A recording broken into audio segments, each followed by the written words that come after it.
আজকে আমরা নবম শ্রেণীর দ্বিতীয় পর্যায়ক্রমিক মূল্যায়ন 2025 সালের ভৌতবিজ্ঞান বিষয়ের সিলেবাস নাম্বার বিভাজন এবং একটি নমুনা প্রশ্নপত্র সম্পর্কে আলোচনা করব এবং এই প্রশ্নপত্রের এমসিকিউ ও এসএকিউ প্রশ্নের উত্তরগুলো আমরা এই ভিডিও থেকে দেখে নেব। তো ক্লাস 9-এর সেকেন্ড ইউনিট টেস্ট 2025 ভৌতবিজ্ঞান বা ফিজিক্যাল সায়েন্সের সিলেবাস মার্কস ডিভিশন এবং এই কোশ্চেন পেপারের উত্তরগুলো আমরা এই ভিডিও থেকে দেখে নিই। এখানে তোমাদের পূর্ণমান থাকবে 40 নম্বর এবং সময় থাকবে 1 ঘন্টা 30 মিনিট, ঠিক আছে।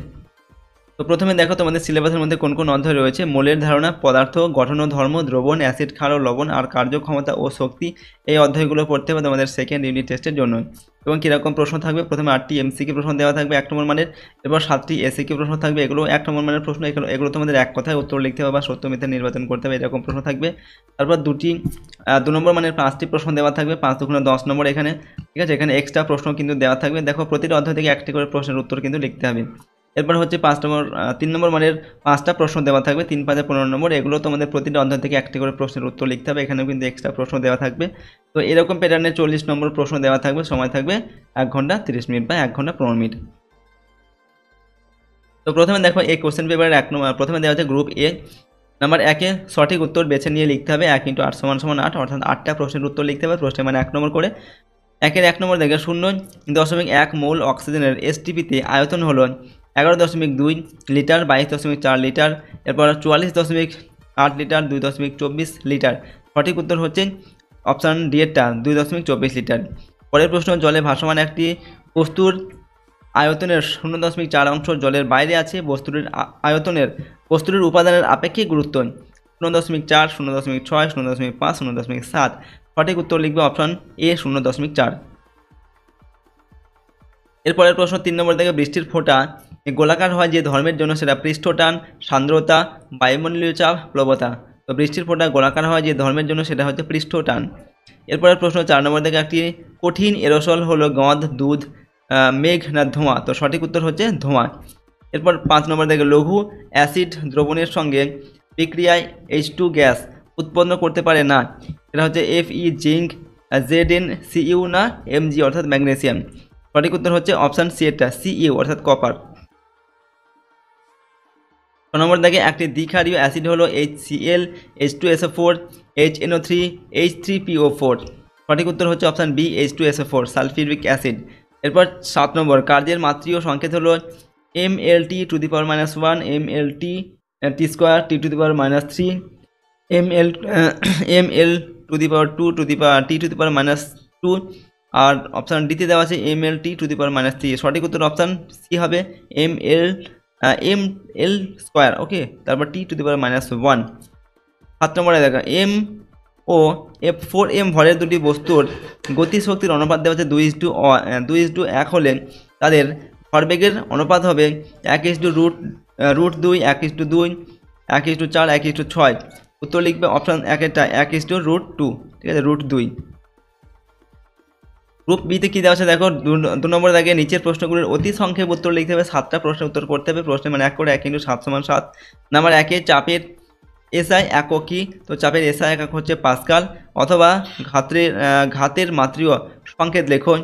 তো ঘাতের মাত্রীয় সংকেত হলো MLT⁻1। এরপর 2 নম্বর দেখে প্রশ্ন, শূন্যস্থান পূরণ করতে হবে। প্রমাণ বায়ুমণ্ডলীয় চাপের মান ড্যাশ মিলিবার। তো প্রমাণ বায়ুমণ্ডলীয় চাপের মান 1013.25 মিলিবার। পরের প্রশ্ন হচ্ছে দেখো, নাম্বার 3-এ সত্য না মিথ্যা লিখতে হবে। 1 গ্রাম পরমাণু হাইড্রোজেন বলতে 2 গ্রাম হাইড্রোজেনকে বোঝায়, এটা মিথ্যা হবে। এরপর শূন্যস্থান পূরণ করো। ইমালসনের বিস্তার দশা ও বিস্তার মাধ্যম উভয়েই কী হবে, তরল। এরপর 5 নম্বর অথবা দিয়ে দেওয়া আছে, প্রকৃত দ্রবণে দ্রাবণ কণাগুলির ব্যাস ড্যাশ সেমি বা তার কম। উত্তর লিখবে এখানে 10⁻8 সেন্টিমিটার বা তার কম। 5 নম্বরে, উষ্ণতা বৃদ্ধিতে দ্রাবতা কমে এমন একটি যৌগের উদাহরণ দাও। তো উষ্ণতা বৃদ্ধিতে দ্রাবতা কমে এমন একটি যৌগের উদাহরণ হলো ক্যালসিয়াম সালফেট CaSO4। এরপর হচ্ছে 6 নম্বর দেখার প্রশ্ন, অ্যাসিড দ্রবণে ফেনolphthalein বর্ণ কীরূপ হয়? তো দেখো, অ্যাসিড দ্রবণে ফেনolphthalein বর্ণ হয় বর্ণহীন হয়, ফেনolphthalein বর্ণহীন হয় আর কি। 7 নম্বরে, F বল প্রযুক্ত হওয়ায় একটি বস্তু v বেগে গতিশীল হয়, এক্ষেত্রে ক্ষমতা কত? তো দেখো, ক্ষমতা P = FV, অথবা 1 কিলোওয়াট সমান কত অশ্ব ক্ষমতা? তো 1 কিলোওয়াট সমান 1.341 অশ্ব ক্ষমতা। এরপরের প্রশ্ন দেখো, গ্রুপ সিতে দেওয়া আছে নাম্বার 3 নম্বর দেখা, নিম্নলিখিত প্রশ্নগুলির যথাযথ উত্তর দাও। প্রশ্নের মান 2 করে 5টি প্রশ্নের উত্তর লিখতে হবে, 5 × 10 নম্বর। নাম্বার 1 ধারা রেখ প্রবাহ কাকে বলে অথবা বার্নৌলির নীতিটি বিবৃত করো। নাম্বার 2 হচ্ছে অ্যাভোগাড্রো সংখ্যা কাকে বলে, এর মান কত। নাম্বার 3 কলের দ্রবণ কাকে বলে, উদাহরণ দাও। 4 নম্বর হচ্ছে আর্হেনিয়াসের তত্ত্ব অনুসারে অ্যাসিড কাকে বলে, উদাহরণ দাও অথবা দৈনন্দিন জীবনে ব্যবহৃত হয় এমন একটি সমিত লবণ ও আম্লিক লবণের উদাহরণ দাও। নেক্সট হচ্ছে বলের ধারা কার্য বলতে কী বোঝো, উদাহরণ দাও। এরপর হচ্ছে 4 নম্বর দেখা, নিম্নলিখিত প্রশ্নগুলির যথাযথ উত্তর দাও। এখানেও 5টি প্রশ্নের উত্তর লিখতে হবে, 3 × 5 = 15 নম্বর দেওয়া আছে। প্রশ্নের মান 3 নম্বর করে। 1 নম্বর দিকে স্থিতিস্থাপকতা সংক্রান্ত হুকের সূত্রটি লেখো। ইয়ং গুণাঙ্ক কাকে বলে, ইয়ং গুণাঙ্কের এসআই একক লেখো অথবা সাইফন ক্রিয়ার দুটি শর্ত লেখো। 2 নম্বর, একটি নাইট্রোজেন পরমাণুর প্রকৃত ভর গ্রাম এককে নির্ণয় করো। নাইট্রোজেনের পারমাণবিক গুরুত্ব এখানে দেওয়া আছে 14। 3 নম্বর, কেলাসন কাকে বলে, কিভাবে কেলাস প্রস্তুত করা হয় অথবা 40 ডিগ্রি সেলসিয়াস উষ্ণতায় প্রস্তুত একটি লবণের সম্পৃক্ত দ্রবণের 75 গ্রামকে বাষ্পীভূত করলে 20 গ্রাম অবশেষ পাওয়া গেল। 40 ডিগ্রি সেলসিয়াস উষ্ণতায় লবণটির দ্রাবতা কত হবে। নেক্সট 4 নম্বর দেখে প্রশ্ন, জিঙ্কের সঙ্গে সোডিয়াম হাইড্রক্সাইডের বিক্রিয়ায় কি ঘটে, সমীকরণ সহ লেখো। একটি দ্রবণের pH 3 হলে দ্রবণের প্রকৃতি কীরূপ। এরপর 5 নম্বর, ভি বেগে ধাবমান m ভর বিশিষ্ট বস্তুর গতি শক্তি নির্ণয় করো অথবা একটি বাতি 10 সেকেন্ডে 1000 জুল তড়িৎ শক্তি খরচ করে, বাতিটির ক্ষমতা কত নির্ণয় করো। তো দেখো, এই ছিল তোমাদের ক্লাস 9-এর সেকেন্ড ইউনিট টেস্ট 2025 ভৌতবিজ্ঞান বা ফিজিক্যাল সায়েন্সের একটি মডেল কোশ্চেন পেপার। প্রশ্নগুলো অবশ্যই তোমরা কিন্তু ভালোভাবে প্র্যাকটিস করে নেবে, ঠিক আছে।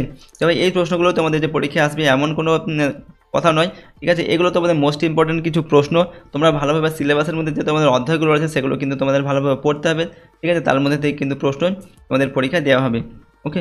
আর যদি তোমরা আমাদের এই চ্যানেল নতুন হয়ে থাকো, চ্যানেলটিকে সাবস্ক্রাইব করে রাখবে এবং বেল আইকনে প্রেস করে অল অপশানটিকে সিলেক্ট করবে পরবর্তী ভিডিওগুলি পাওয়ার জন্য। ভিডিওটিতে অবশ্যই লাইক করবে, ভিডিওটিকে বন্ধুবান্ধবের সঙ্গে শেয়ার করবে এবং কমেন্ট বক্সে তোমাদের মতামত লিখে জানাবে। তো আজকে আমরা ভিডিওটিকে এখানে শেষ করছি। সম্পূর্ণ ভিডিওটি দেখার জন্য অসংখ্য ধন্যবাদ।